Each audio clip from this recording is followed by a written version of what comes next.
So hi everyone, this is Dr. Shanmugapriya, an Academy educator for biochemistry.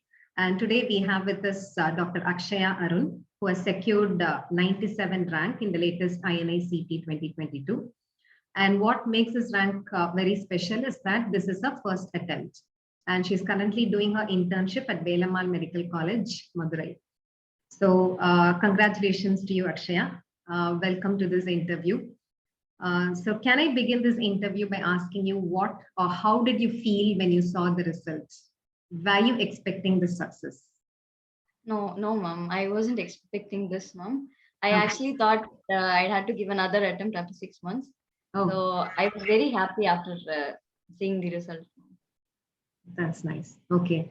So emotionally, how did you feel? Like when you saw the paper, what was your reaction? When you saw the result, what was your reaction? And how did your parents feel about your success? I actually cried, ma'am, after seeing the result. And my parents were so happy, like very happy. They were very proud. Okay. So you made them proud. I'm proud of you too. That's good.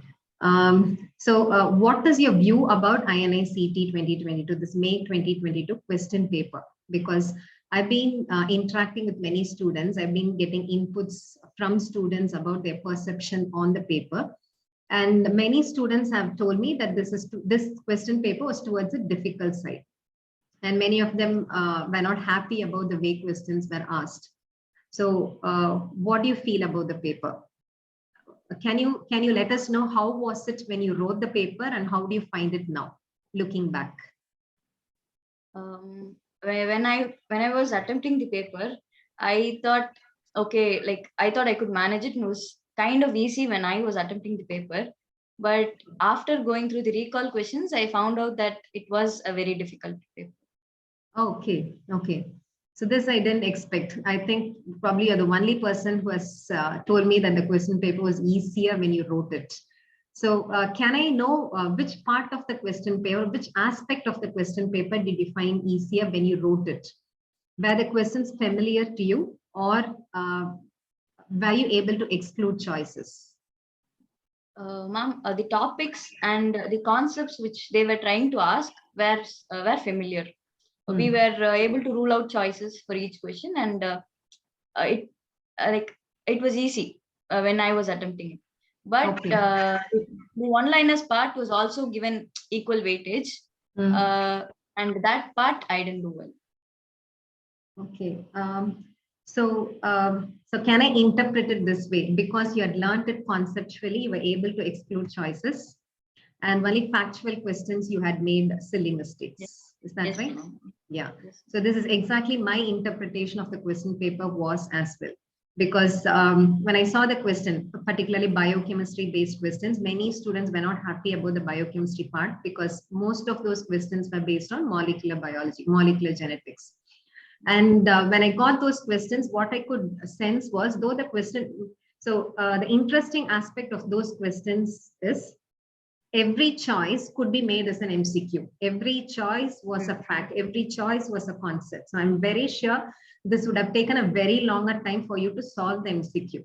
But had you learned conceptually, you would have been able to do it. That is what even I observed. So I'm happy that you also felt the same way. So this means we don't have to worry about whether we are writing an INI-CET exam or NEET PG exam, or for that matter, FMG clearance exam.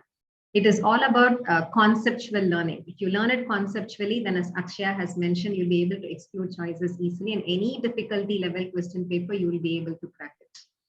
So I'm happy that you observed that, Akshaya.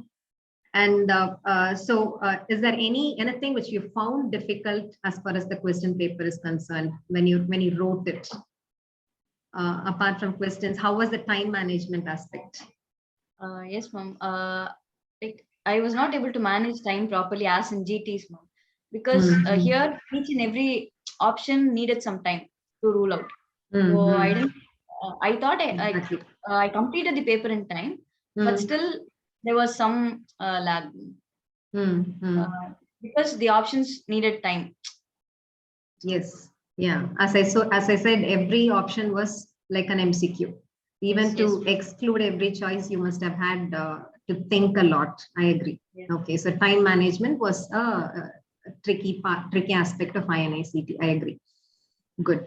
And then, so what kind of an individual are you when it comes to answering an MCQ-based exam? Are you a person who would go aggressive and try as many questions as possible? Or would you take the conservative mode, wherein only when you know the answer exactly, you would attempt it? No, I was kind of the aggressive person, where like we'll see what happens like that. And I attempted 199 questions, ma'am.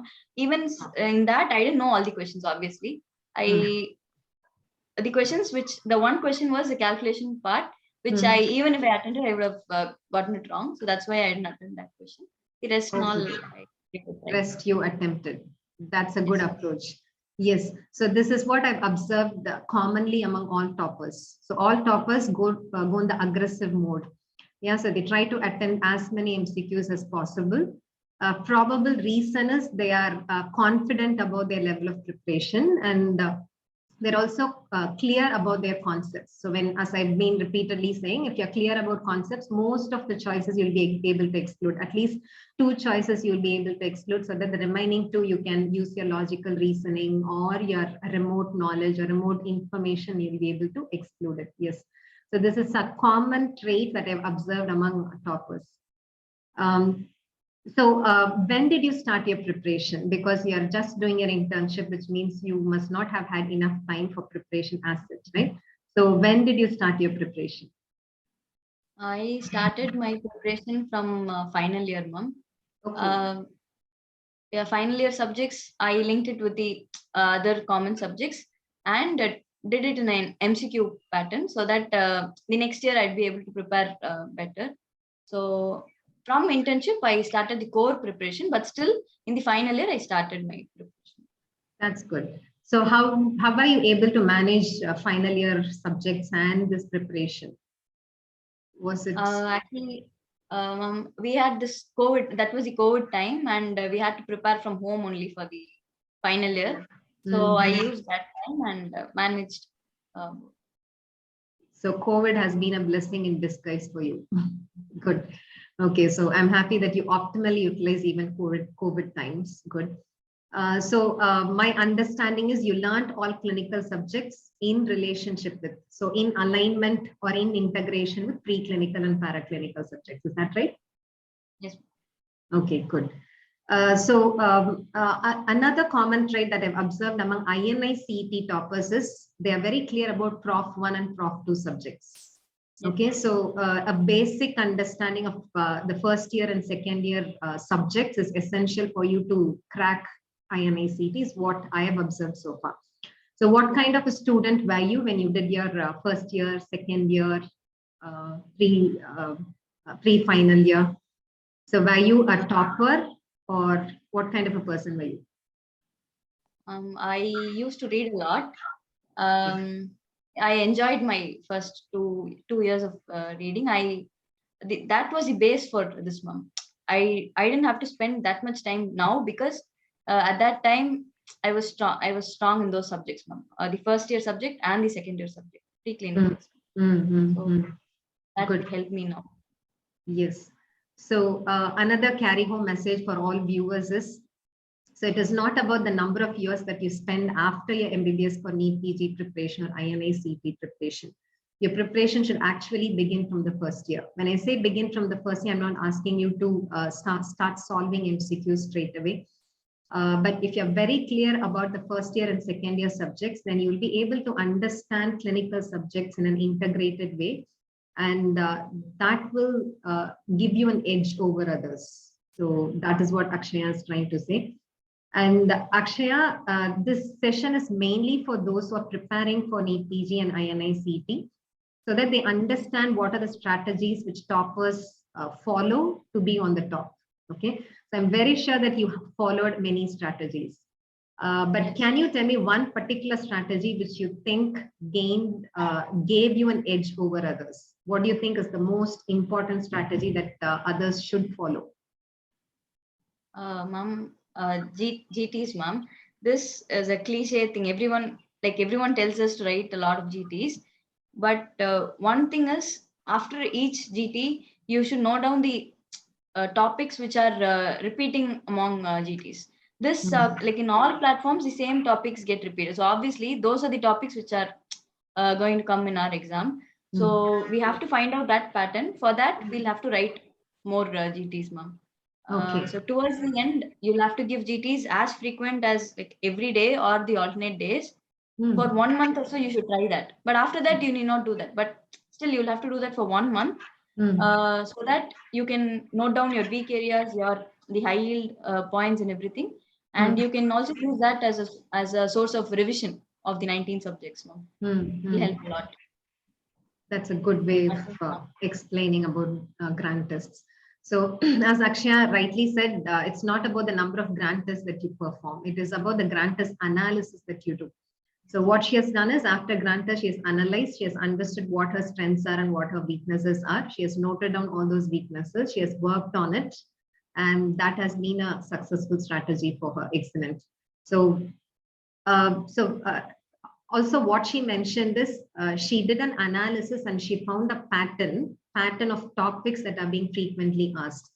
So the number of times you do grant test should be in such a way that you exactly know what to expect in an exam. Yeah, but every exam will have unpredictable or unprecedented topics and facts or concepts.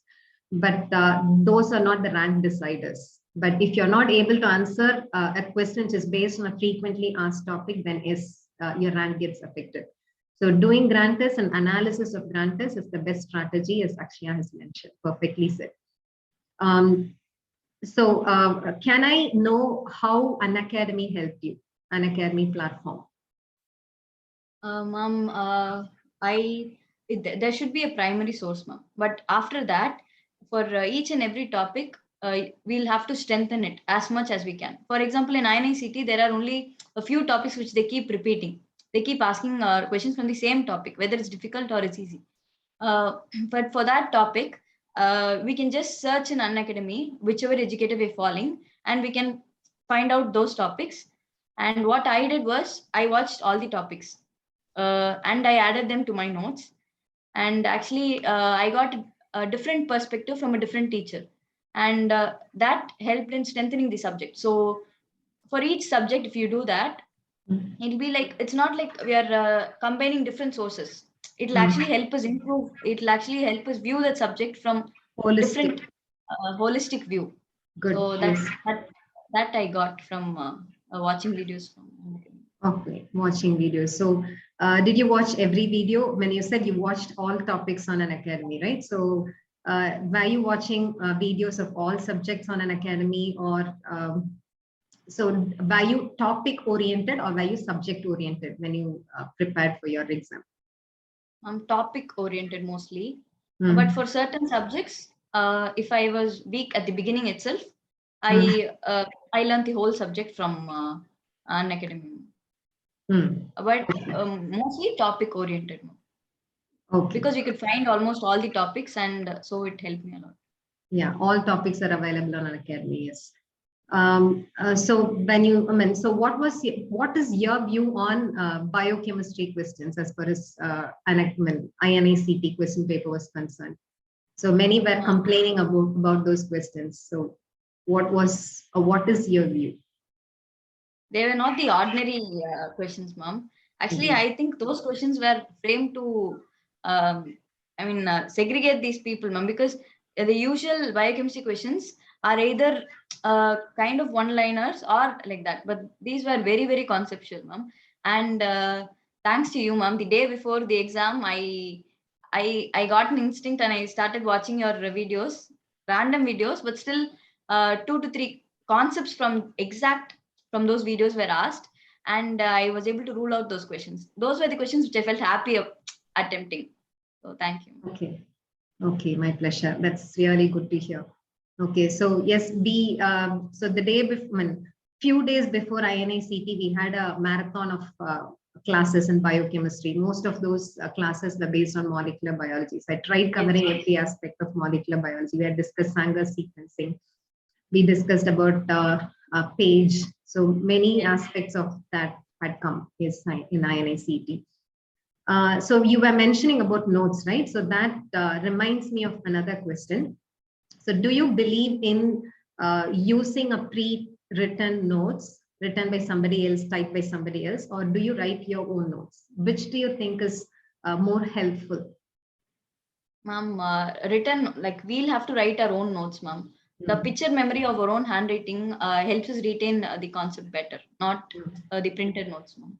That's what I. That's your influence. Okay.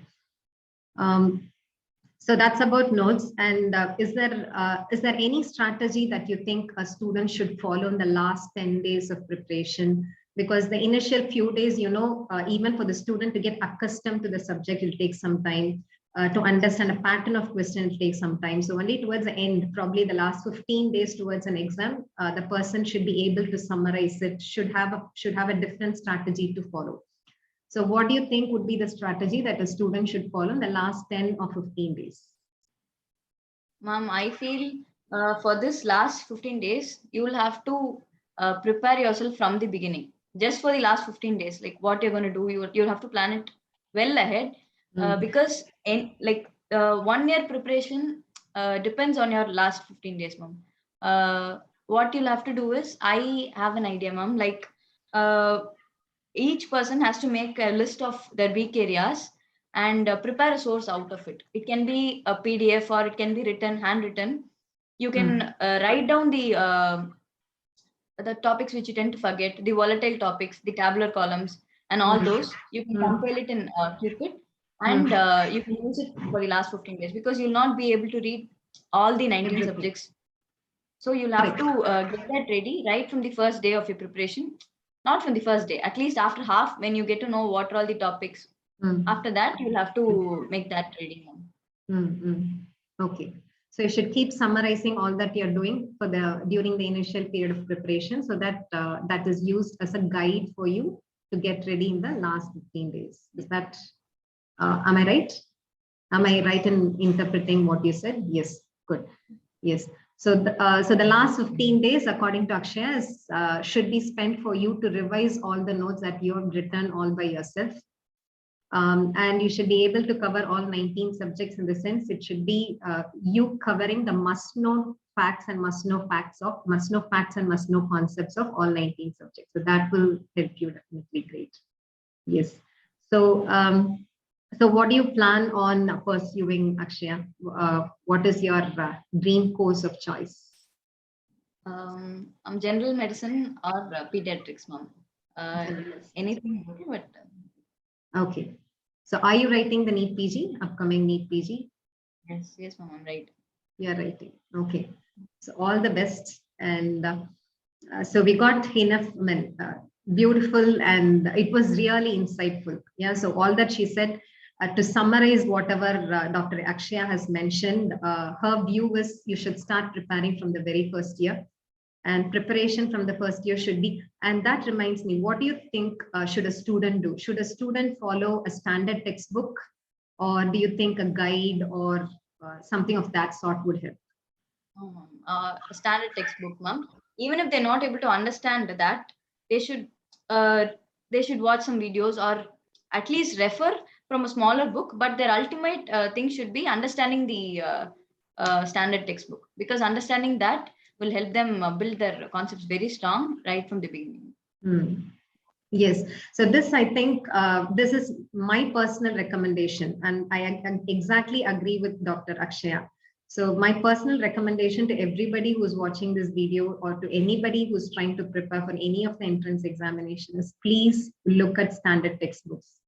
So reading standard textbooks will give you a totally different experience when compared to you trying to read it from a guide. So standard textbooks, you look at those images, because images are taken straight away from standard textbooks. Okay. So from the very first year, as Akshaya mentioned, try to be studious. When I say studious, I'm not saying you have to spend all 24 hours reading. So Akshaya was mentioning she used to read at least 3 to 4 hours every day. So from the very first year, start reading conceptually, use standard textbooks, and get into the habit of writing your own notes. And so as you go towards the end of the course, because from the next time it's going to be next exam, right? So if it's next even before the internship, you will have to write an exam, which means from the very first year, you should prepare yourself for the next exam. And when you prepare, try to write your own notes and read it conceptually, use standard textbooks, and always have a plan and strategy for whatever you're trying to do. So it should be, so the last 15 days of preparation for any exam should be a summary of all that you've been doing so far. And to be able to summarize it, you should have created the summary. You should have, don't fall for a pre-written notes or pre-typed notes. I'm not saying don't use it. You can use it, but the primary substance that you should rely on during the last 15 days of your preparation should be your own preparation. Yeah, so that will definitely help you. And thank you, Akshaya, for all insights that you have given to us for us to understand the strategies which a topper would follow. And our congratulations again, and best luck. Me, on behalf of Unacademy team, is congratulating you, and I would extend my warm wishes for you to be successful in all your future endeavors. Is there anything else you would like to tell us? Thank you, ma'am. I thank you and Zainabora ma'am. I used to follow both of you till the end. So thank you, ma'am. Yeah, our pleasure. See you soon.